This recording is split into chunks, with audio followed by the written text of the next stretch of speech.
जय हिंद प्यारे साथियों, बहुत बहुत स्वागत करता हूं आप लोगों अपने चैनल वैकेंसी पॉइंट पर। तो दोस्तों, आज की वीडियो में दो तीन मुद्दे हैं जिन पर मैं जिक्र करने वाला हूं। और सबसे बड़ी बात यह है दोस्तों कि भर्ती बोर्ड ने अब तक इतनी सारी नोटिस जारी करी कि अब तक मैं अभी लेटेस्ट नोटिस की बात करूं तो सारी चीज़ों का डिस्कस करूंगा मैं। और सबसे बड़ी बात यह है दोस्तों कि फाइनली यूपीएसआई का जो फाइनल रिज़ल्ट है ये पूरी तरह से भर्ती बोर्ड तैयार कर चुका है और अब इसे कभी भी पब्लिश कर सकता है। मतलब ये हो सकता है कि अगले सप्ताह में ही रिज़ल्ट घोषित हो जाए। ये मानिए चलिए कि जून महीने में ही रिज़ल्ट आएगा। अब ये जून आखिर हो सकता है, इसका कोई मतलब वो नहीं है, लेकिन जून में ही रिज़ल्ट आने की पूरी उम्मीद है। कई सारे ऐसे वो हैं जिनसे ये चीज़ें पता चल रही हैं और भर्ती बोर्ड में खुद ये खुली ज़बान में पूछताछ करने पर ये चीज़ें पता चली हैं। तो दोस्तों, सारी चीज़ों के लिए लगातार आप लोगों से वैकेंसी पॉइंट चैनल जुड़ा हुआ है। अगर आप लोग अभी तक चैनल से जुड़े नहीं हैं तो चैनल को सब्सक्राइब कर लेना और बेल आइकन ज़रूर प्रेस कर लेना। वीडियो को ज़्यादा से ज़्यादा लाइक और शेयर करिएगा दोस्तों। सबसे पहले मैं बात करूंगा दोस्तों यूपीएसआई भर्ती में जो हुई थी धांधली, और इस धांधली को बहुत ही तरीके अपनाए गए थे इसको उजागर करने के लिए। कितने ही संघर्ष किए गए। इको गार्डन में धरना प्रदर्शन अभी भी चल रहा है और इससे पहले भी कई बड़े प्रदर्शन हुए थे। और वहीं बात कर लें, हाई कोर्ट में 3-4 रिटें डली थी जिनकी सुनवाइयां भी हो रही हैं। लेकिन अभी बात करें तो सिर्फ एक रिट ऐसी थी 7 जून 2022 की जिसे रिज़र्व किया गया, मतलब जिसको सेफ रखा गया। उसके बाद अभी तक सारी तारीखें बढ़ रही हैं, अभी उन पर कोई भी निर्णय निकल के नहीं आया है। और वहीं बात कर लेते हैं, अगर कोर्ट ने कुछ आदेश भी किया तो उसमें किसी भी प्रकार का रोक या दबाव नहीं डाला गया है। साफ बात तो ये है। और रही बात दोस्तों भर्ती प्रक्रिया का लेकर, तो यूपीएसआई भर्ती प्रक्रिया अभी तक पूरी तरह से नहीं रुकी है। अभी उसमें रिज़ल्ट आएगा, फिर उसके बाद उनका मेडिकल भी कराया जाएगा। और मेडिकल के बाद जब उनको ट्रेनिंग पे भेजा जाएगा तो सिर्फ इस बात का कोर्ट के अधीन ये चीज़ है कि इनका मेडिकल तक का कोई भी प्रोसेस रुकेगा नहीं। अब उसके बाद बात कर लें दोस्तों कि आखिर अब इसमें आगे क्या होने वाला है।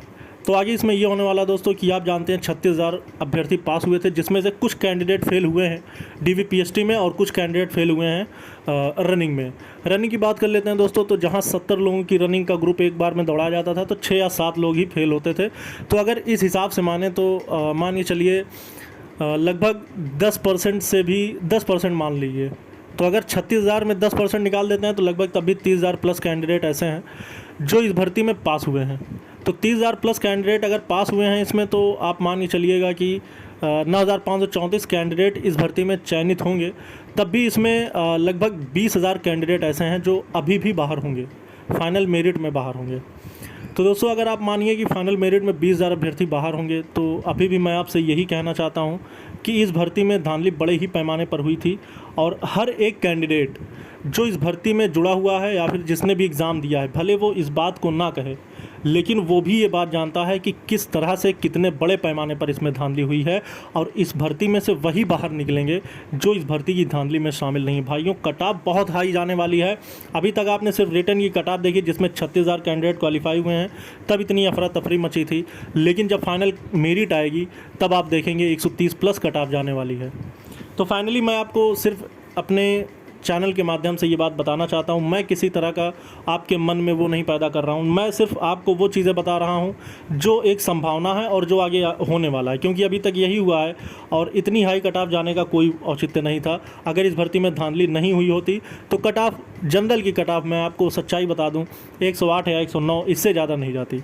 लेकिन इतने बड़े पैमाने पर धांधली होने पर यही चीज़ें संभावित हैं और ये चीज़ें होंगी आगे। आप देखेंगे कि जब फाइनल रिज़ल्ट घोषित होगा तो 130 प्लस कट ऑफ जाने वाली है जनरल वालों की। उसी हिसाब से आप 5-7 नंबर कम करके और सारी चीज़ों को कंपेयर कर सकते हैं। अब उसके बाद दोस्तों रिज़ल्ट जहां तक उम्मीद है इसी महीने घोषित होगा। फाइनल रिज़ल्ट पर कोई तरह की रोक नहीं है और आपने देखा किस तरह से इतनी तेज़ी से इस भर्ती प्रक्रिया को पूर्ण किया जा रहा है। ऐसा लग रहा है कि मतलब एक अलग ही ऐतिहासिक भर्ती ये साबित हो रही है।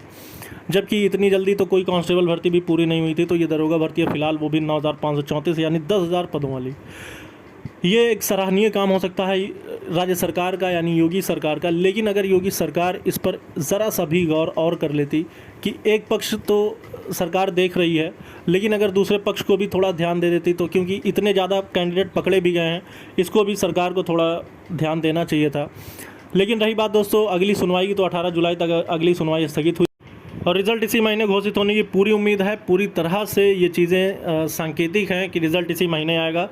और रिज़ल्ट से जुड़ी हुई और जितनी भी जानकारियाँ मैं आपसे शेयर करता रहूँगा। आप लोग अपने नंबर कमेंट बॉक्स में ज़रूर बताएं ताकि एक फाइनल कट ऑफ की एक अनुमानित सीरीज़ मैं आप लोगों तक पहुँचा सकूँ। इस वीडियो में इतना ही दोस्तों, फिर मिलेंगे दूसरी वीडियो में नई अपडेट के साथ। जय हिंद, जय भारत।